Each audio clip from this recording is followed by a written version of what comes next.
Hello and welcome back to All Things Money. My name is David Blain. I'm your host for the show. And during today's show, we've been talking a little bit about the Treasury debt and the dollar and inflation. If you missed the first couple of segments, feel free to go on the web at www.dlblain.com. There you'll find archived copies of the show and you can catch up with the discussion, especially the previous one, because this segment I'm going to finish up on our discussion on inflation. If you missed the first half, you may want to go catch up. So we were talking about how this shadow government statistics newsletter computed inflation today based on the methodology that was in place back in 1980, and they're saying that inflation is actually running about 9.6%. The new CPI reading that's going to come out on Friday, the consensus estimate for the official statistics is 2.6%. And the discrepancy between these two is how the government computes it, what's in the basket of goods, and how they change this over time. And so there's some dispute as to how to measure the price of inflation. Certainly if you're buying food or gas, inflation is going up. If your Social Security check, you haven't got a cost of living increase in a couple of years, a lot of that, is due to the price of housing, technology, other things are going down. And so when you're talking about inflation, just make sure you understand which measure you're looking at and that the government, officially published government measure of inflation may not be a true measure as it relates to your individual pocketbook. I want to get in this segment to something that I mentioned.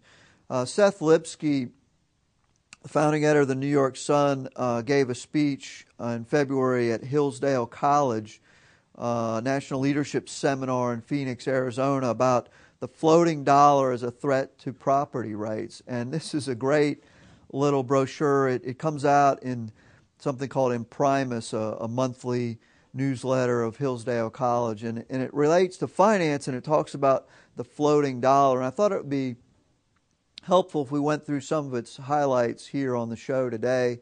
If you can, get a hold of it and read the whole thing. But they talk about, he starts off talking about the kilogram and how the kilogram, which is a measure of mass for us non-scientists, a measure of weight of things, and the standard kilogram is actually based on a cylinder of platinum and iridium that is maintained by the International Bureau of Weights and Measures. It's 130 years old. It's actually a physical cylinder that they keep someplace in France under like triple glass canopy with locks. And in the 130 years of its existence, it's only been taken out 3 times.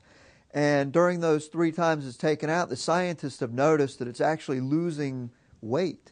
I think they said about 50 micrograms or something like that. So what's important is that this standard that's supposed to be the standard of what a kilogram is actually losing weight. And so it has all the scientists in a tizzy, about what are they going to do because the official measure of the kilogram is losing weight.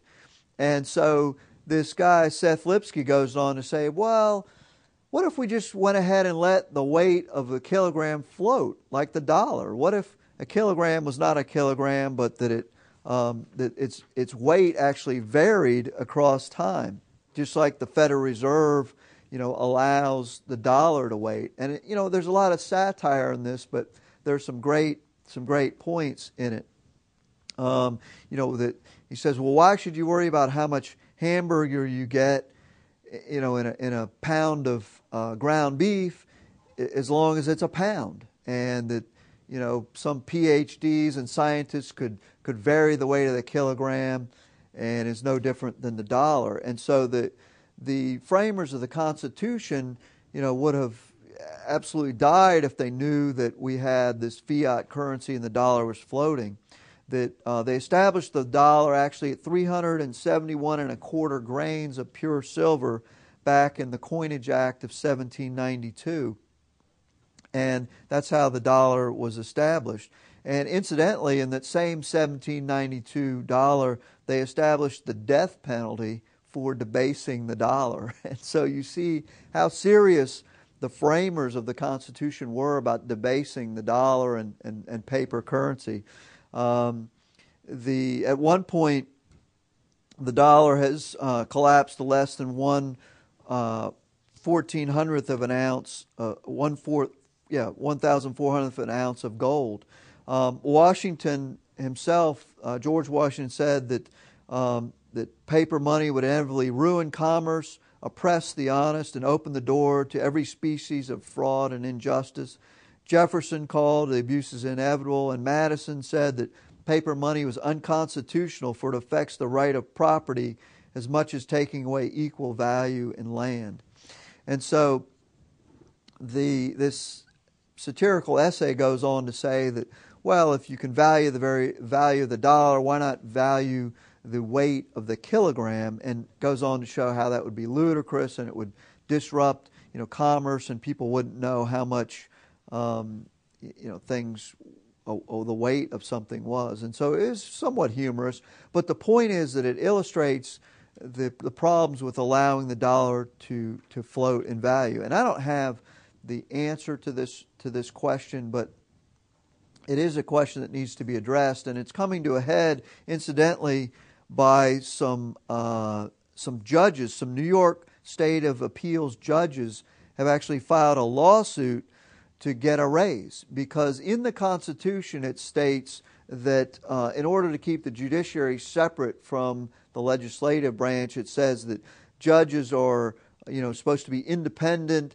life appointments, and that their payment of the salaries should maintain their purchasing power. And so this judge actually filed a lawsuit saying, because they haven't had a raise in 10 years, the New York Court of Appeals, that their wages have actually fallen over the years. And so it's an interesting challenge to the legal tender, which was brought about after the Civil War, when they established the greenback as legal tender for debts, what they call the legal tender cases. And so this judge in New York is actually suing based on some of this precedent. So anyway, I don't have time to go into all the details, but it's a fascinating argument, sort of to illuminate some of the problems of the floating dollar. So once again, if you want to get the full story, look for Imprimis, the publication of Hillsdale College. Well, that's all the time we have for today's show. I've enjoyed it. I hope you have, and that you will join us again next week for All Things Money with David Blain. The proceeding was a paid program. The opinions expressed are not necessarily those of WNBU and Inner Banks Media.